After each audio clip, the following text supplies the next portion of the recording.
সামনেই পবিত্র রমজান মাস, আর তার আগে রোজাদার ও মুসলিম সম্প্রদায়ের মানুষদের রাজ্য সরকারের জন্য একাধিক দাবি রাখলেন অধীর রঞ্জন চৌধুরী।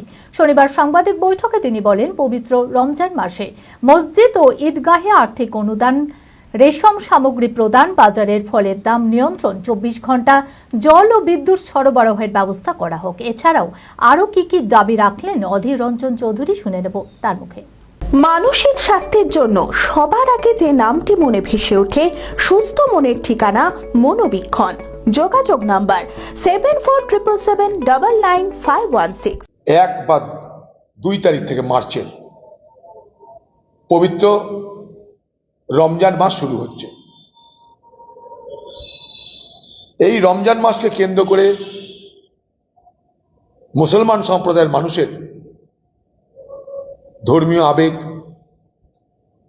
তাদের কৃচ্ছ সাধন, রমজান পালন করা, গোটা দিন উপবাস থাকা, সন্ধ্যেবেলায় ইফতার, রাতে নামাজ, তাদের প্রতিদিন করতে হয় এবং করতে হবে।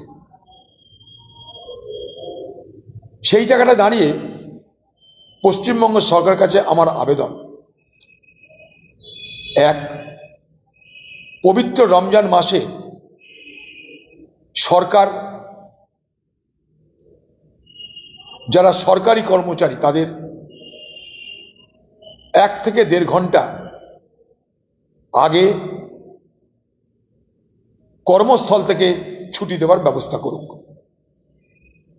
2 নম্বর, যেমন পুজোর সময় মণ্ডপে মণ্ডপে প্রচুর পরিমাণ টাকা দেওয়া হয়, সেই রকম ভাবে ঈদগাহ, যে ঈদগাহগুলোকে কেন্দ্র করে গ্রামে গ্রামে এই উৎসব চলতে থাকবে, যে ঈদগাতে গোটা গ্রাম, গোটা সমাজের মানুষ ঐক্যবদ্ধ হবে, যা যাবে, যেখানে নামাজ পড়া হবে উৎসবের সময়, সেই ঈদগাহকে আলোকসজ্জায় সজ্জিত করার জন্য সরকারের পক্ষ থেকে বিশেষ অর্থ বরাদ্দ করবার দরকার আছে বলে আমি মনে করি।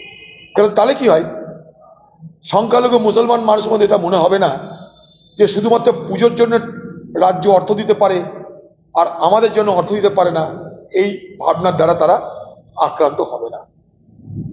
3 নম্বর, সরকারি কর্মচারীদের উৎসবের সময় যেমন বোনাস দেওয়া হয়, ঠিক একইভাবে মসজিদে মসজিদে ইমাম এবং মুয়াজ্জিনদেরকেও বোনাস দেওয়ার ব্যবস্থা করা হোক। কারণ এই রমজানের মাসগুলোতে তাদের বিশেষ দায়িত্ব পালন করতে হয়, তাদের বিশেষ দায়িত্ব পালন করতে হয়।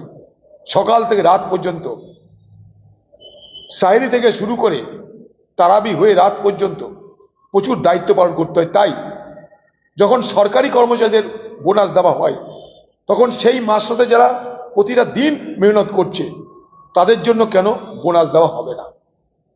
আমার আরেকটা দাবি, যে এই সময় বাজারে জিনিসপত্রের দাম খুব বেড়ে যায়। আপনারা জানেন, ইফতার করতে মুসলমান সমাজের মানুষ ড্রাই ফ্রুট, অর্থাৎ শুকনো খাবার, ফল মূল, এগুলো তারা বেশি করে গ্রহণ করে থাকে। ঠিক সেই সময়তেই বাজারে কিন্তু অগ্নিমূল্য হতে আরম্ভ করে সমস্ত ফলের দাম, সমস্ত জিনিসের দাম। এখন থেকে দেখবেন বাজারে ফল বা ফল জাতীয় শুকনো ফল বা তাজা ফল যাই দেখুন না কেন, তার কিন্তু দর দিনের পর দিন বাড়তে আরম্ভ করে গেছে। সরকারকে বলবো, আজকে সংখ্যালঘু মুসলমান সম্প্রদায়ের এই রমজানের কথা মাথায় রেখে যেন বাজারে ফলমূলের দাম অগ্নিমূল্য না হয়, ফলের দাম, শুকনো ফলের দাম যেন অগ্নিমূল্য না হয়, সরকারের সেই ব্যাপারে বিশেষ নজর দেওয়া দরকার বলে আমি মনে করি। পাশাপাশি সাধারণ মানুষ, যারা সংখ্যালঘু মানুষ, সাধারণ মানুষ যারা, তারা যেহেতু এই সমস্ত খাবার সেই সময় গ্রহণ করে থাকে, তাই রেশনে অন্তত সুজি, শুকনো খাবার, শুকনো ফল যদি রাজ্য সরকার দেওয়ার ব্যবস্থা করে, তাহলে নিশ্চয়ই তাদের জন্য একটা বড় কাজ হবে। আমার এই কতগুলো দাবি থাকলো, কারণ আমরা সবাই বলি ধর্ম যার যার, উৎসব সবার। সেই উৎসবে, সেই ইফতারে আমরা অংশগ্রহণ করি, আমরা কখনো ইফতারিতে দাওয়াত দিই।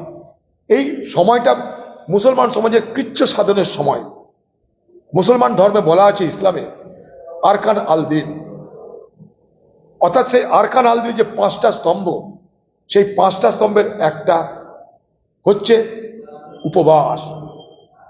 সেই উপবাস এই সময় করা হয়, একটা মাস ধরে উপবাস চলবে।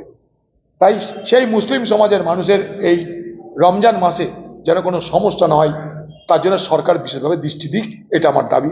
আরেকটা কথা, এই সময়টাই প্রচুর জলের প্রয়োজন হয়, কারণ জানেন যে সারাদিন পর মুসলমান সমাজ যখন রোজা ভাঙে, ইফতার হয়, নামাজ শুরু হয়, গোটা দিনের প্রচুর পরিমাণ জল তাদের প্রয়োজন হয়।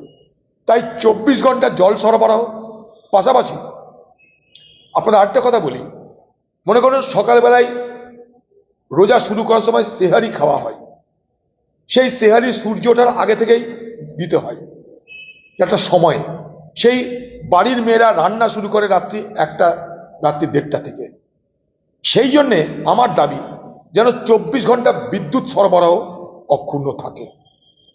24 ঘন্টা বিদ্যুৎ সরবরাহ এবং 24 ঘন্টা জল সরবরাহ গোটা মাসে যেন অক্ষুণ্ণ থাকে, সেই ব্যাপারটাই সরকারকে বিশেষভাবে আমি দৃষ্টি দিতে দাবি করছি। সিগমা মেডিকেল সেন্টার, আপনার সঠিক চিকিৎসায় অভিজ্ঞ চিকিৎসকেরা আপনার পাশে। সোমবার থেকে শনিবার প্রতিদিন এখানে বসছেন অভিজ্ঞ জেনারেল ও ল্যাপ্রোস্কোপিক সার্জন ডক্টর জামশেদ মোল্লা। এছাড়াও জেনারেল ফিজিশিয়ান, স্ত্রী ও প্রসূতি রোগ, নবজাতক ও শিশু রোগ, কিডনির রোগ, ব্রেন ও শিরার রোগ, নাক কান গলার রোগ, ক্যান্সার, অর্থোপেডিক সকল প্রকার বিশেষজ্ঞ চিকিৎসকের সুচিকিৎসার পরিষেবা পাবেন সিগমা মেডিকেল সেন্টারে। অ্যাডভান্স প্যাথোলজিতে রক্ত পরীক্ষা, digital X ray, USG, echocardiography, uroflowmetry, NCV, EMG, VEP, BERA পরীক্ষা করা হয়। 3 কিলোমিটারের মধ্যে রক্ত সংগ্রহের জন্য কোনো চার্জ লাগে না, আছে ফার্মেসির সুবিধা। আরও জানতে যোগাযোগ করুন Sigma medical centre, 2/1 KP Chattoraj road, judge court মোড়, বহরমপুর, মুর্শিদাবাদ। Mobile number 7548975691।